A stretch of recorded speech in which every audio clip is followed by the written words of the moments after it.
Yeah. Yeah. You sure? Yes. Good. So what links Alice in Wonderland to the Vietnam War? God knows. I've got no clue. Be off with my head if I carry on like this. Anyway, I'll tell you a story about what happened to me a couple of weeks ago. I was walking down a road which I've driven down about a couple hundred times. And as you know, if you walk down a road that you've driven along, you start seeing things you haven't seen before. Well, this road I came along was down by Avon Castle in Ringwood. And I came across two pillars, there and there.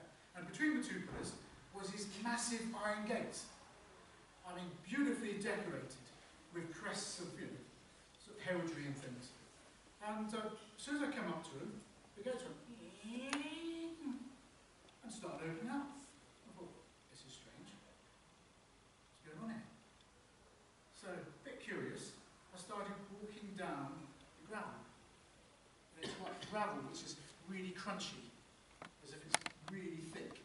And I turned the corner, and there I saw this magnificent stone building in the distance, and this drive leading all the way up to it. I could see a bit of dash of crimson. So as I got closer past the manicured lawns, the crimson I could see was actually roses, and they were smelling absolutely beautiful. So I carried on my walk, and eventually I came to a big arch with big oak doors. And again, same sort of heraldry, sort of decoration in it, and it opened up, and I walked in, and my breath was taken away as my heart started to pound.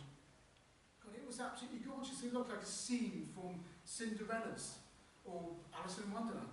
The staircase just went up to heaven. And when I staggered back, aghast, and I smelt the crimson roses again, and the fragrance just wafted across to me. Then I looked across to the fireplace, and above the fireplace was these scarlet ribbons coming down around this picture. The picture was absolutely stunningly beautiful.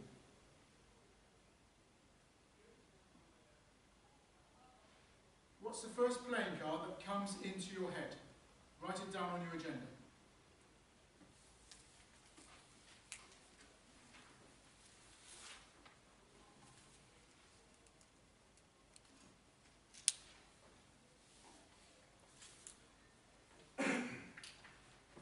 Now, at this moment, I absolutely regret the title of this speech, because this is one of those Monaco or bust moments. Have I picked 1 out of 52 cards I could have possibly picked? An infant student. You don't really want to know, do you? No, you don't. Oh, no, you don't. You ruined the speech, go on. You do want to know, do you? Yes, we do. Oh dear. I'm nervous about this. Let's talk about the Vietnam War. I know most of you are sort of too young to know about the Vietnam War. But to put it in context, it was from the 1950s to 1975. And it was one of those pseudo-Cold Wars with the American ground troops fighting with the South Vietnam and the Russians supplying the other side. I mean, the interesting thing about it, from your perspective, was the average age of the combat soldier was only 19. Probably never been outside of America before. Now, the American soldier, the average GI, knew it by another name. They called it the Mellow War. And the reason for that was marijuana just grew everywhere, and they were just puffing away.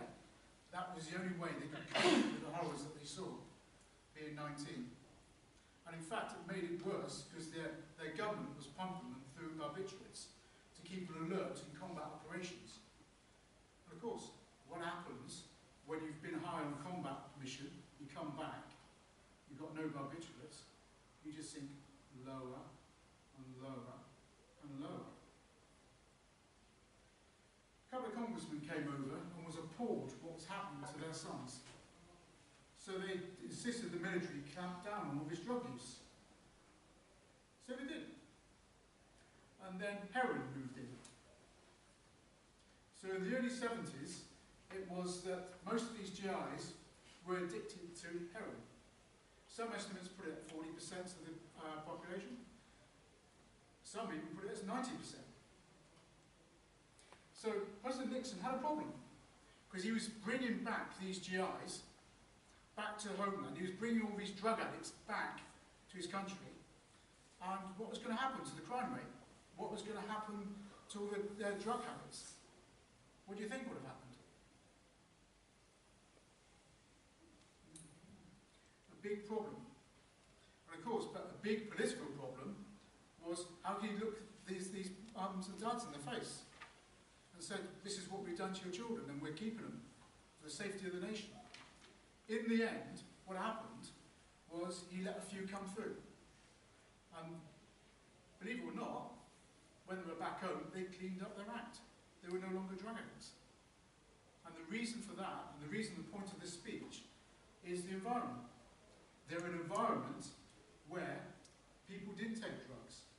They're an environment where people had a clean life. And that's the point of this speech, is our environment influences more than we realise.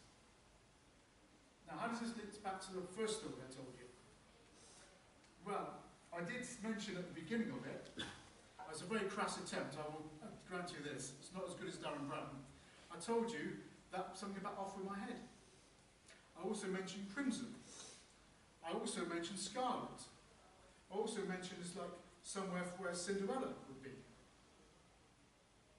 How many of you here actually came up with the Queen of Hearts? More than I expected. But that was my intention, was to seed the conversation so that you come back to something like Queen of Hearts.